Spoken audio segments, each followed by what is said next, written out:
Hallo Kai. Hallo Daniel. Wo sind wir denn gerade? Ich glaube, wir sind im Intro von Teil 3 des Racing-Tipp-Videos. Und was machen wir da? Ich glaube, wir machen irgendwas mit Antrieb. Teilen. Antriebsteilen? Ja. Kupplung, Wandler, Vario. Haben wir wahrscheinlich ausgebaut im Video. Ja, ist richtig. Ja, würde ich sagen, gucken wir uns einfach mal an. Der eine oder andere wird merken, ich sehe gleich noch mal ein bisschen anders aus. Man sieht dich im eigentlichen Video gar nicht. Dein neuer Hairstyle fällt gar nicht auf. Gut, alles klar. Okay, los geht's.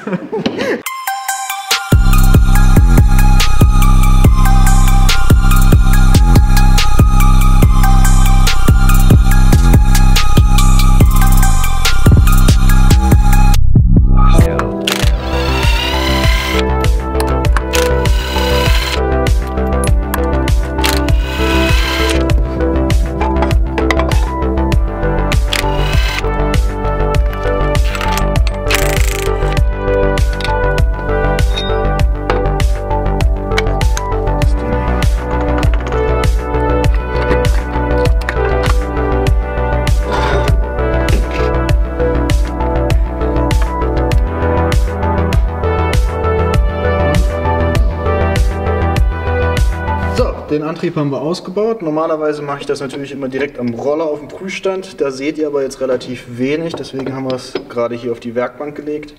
Hauptaugenmerk liegt natürlich beim Verschleiß erstmal auf dem Keilriemen, dann Vario Wandler, Vario-Rollen auch sehr gern verschlissen, eckig etc. pp.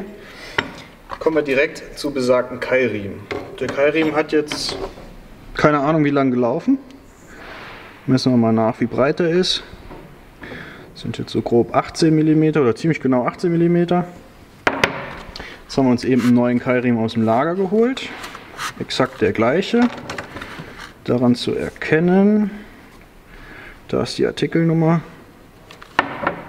und hier ist die gleiche Artikelnummer. Beziehungsweise auf dem Keilriemen. So, der neue Keilriemen hat eine Breite von gut 19 mm. Also 1 mm breiter als der alte. Jetzt hatten wir das ja vorher schon öfters mal gesagt, mit diesem Ausdistanzieren und diese Vario-Control-Scheiben. Wenn ihr jetzt den alten Keilriemen anhaltet, dann sollte hier relativ gut zu erkennen sein, dass die unterste Flanke bündig ist mit der obersten Vario-Control-Scheibe. Das funktioniert jetzt so noch ganz okay. Dadurch, dass der Riemen allerdings dünner geworden ist, wird er irgendwann im weiteren Verlauf würde der anfangen unten zu rutschen. Und was auch ganz gut zu sehen ist, ist dieser schwarze Kreis oben. Da rutscht nämlich der Keilriemen schon, weil er zu dünn geworden ist. Warum rutscht der Keilriemen oben? Hier haben wir ausdistanziert. Die Variomatik geht im weiteren Verlauf auf. Achtung, jetzt fallen unten wahrscheinlich die Vario-Rollen raus. So, ja, ist ein bisschen fummelig jetzt. Geht so auf. Die Riemenscheibe sitzt natürlich oben drüber. Wenn das jetzt ganz aufgegangen ist und der Riemen ganz oben läuft, dadurch, dass er dünn geworden ist, kann die Variomatik quasi nicht mehr weit genug zufahren zu der Riemenscheibe und der Keilriemen fängt im obersten Bereich an durchzurutschen, weil quasi kein mechanischer Grip mehr vorhanden ist in dem Sinne. So, jetzt zum Vergleich, der neue Keilriemen mit der alten Ausdistanzierung, die natürlich nachher angepasst wird, weil die jetzt natürlich auch nicht mehr passt. Wenn ihr die auflegt, dann seht ihr hier schon, ja, der ist jetzt noch relativ hart, weil er flammneu ist, dass der quasi übersteht. Also da würden noch ein, zwei Scheiben würden da locker ranpassen. Wenn man das jetzt quasi genau so einbaut, und nachher die Riemenscheibe wieder drauf sitzt, dann würde der Riemen natürlich weiter oben starten, weil er geklemmt wird. Folglich würde der von unten, also vom Start, vom Drehzahlstart, würde er natürlich nicht so flüssig laufen, wie er es jetzt gerade momentan tut. Und deswegen stimmen wir das unter anderem auf dem Prüfstand gleich ab mit der Zugabe oder Hinwegnehmen von Vario-Control-Scheiben. Nächster eben benannter Punkt, die Vario-Rollen. Kennt jeder von euch mal, der damit relativ lang gefahren ist mit so einem Satz Vario-Rollen. Gerne mal eckig, an mehreren Stellen. Die haben jetzt hier so leichte Kratzer, kommt gerne von Dreck, von Abrieb, auch von Fremdkörpern, die da mal reingeraten. Oder hier unten liegt zum Beispiel auch so ein bisschen Abrieb. Arbeitet sich da ganz gerne ein. Auch in der Vario wird natürlich nachher entfernt. leider abgefahren. Sind die jetzt noch nicht so eckig, wie ich es jetzt gerade gesagt habe. Ich gucke mal auf die Schnelle, ob ich eine abgefahrene Vario-Rolle finde. So, ich habe jetzt gerade eben gesucht und auch gefunden. Eine deutlich verschlissene Vario-Rolle. Seht ihr hier ganz gut. Ich weiß nicht, wie es die Kamera anfängt. Ja, das sieht man ganz an. Da ist so eine richtig schöne, platte, abgefahrene Stelle. Wenn ihr sowas habt an eurer Vario, beziehungsweise an den Vario-Rollen, dringlichst auswechseln. Beeinträchtigt das Schaltverhalten. Sollte jetzt nicht verwechselt werden mit diesen Dr. Pulli ähnlichen Vario-Rollen. Das ist nochmal ein bisschen anderes Prinzip. Die hier ist einfach nur verschlissen. Da fängt es zum Beispiel auch schon an, so ein kleines Plateau sich zu bilden. Das ist normaler Verschleiß, sollte aber halt immer möglichst ausgewechselt werden. Spätestens dann, wenn es euch auffällt. Vario-Rollen hatten wir gesagt, sehen jetzt noch nicht so schlimm aus. 4,25 Gramm waren eingebaut, spielt jetzt aber auch erstmal nicht so die Rolle an sich.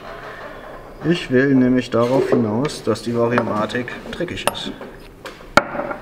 Schön zu sehen, da oben Keilriemenabrieb, Fasern, bestimmt auch was von dieser Teflon-Ummantelung, leichte Druckspuren von den Vario-Rollen in dem Vario-Körper.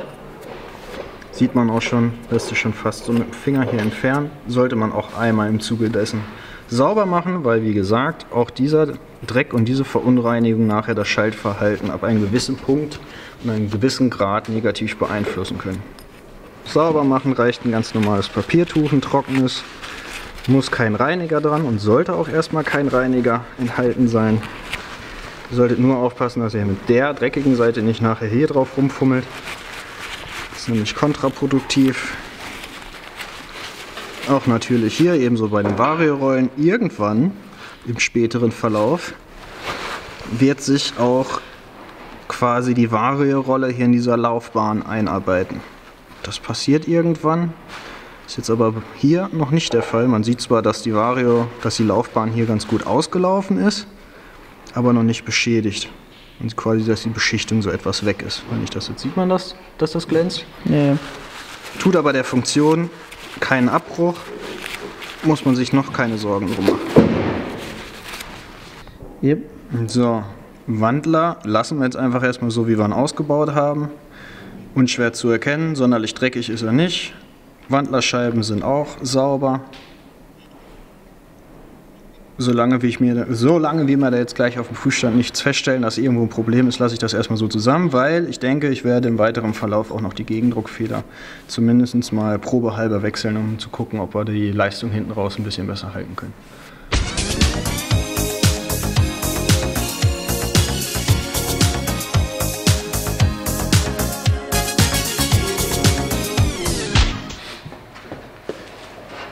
Mensch. Und? Ja, Antrieb ist raus, ne? Das ist das Outro. Gut. Willst du irgendwas sagen im Outro?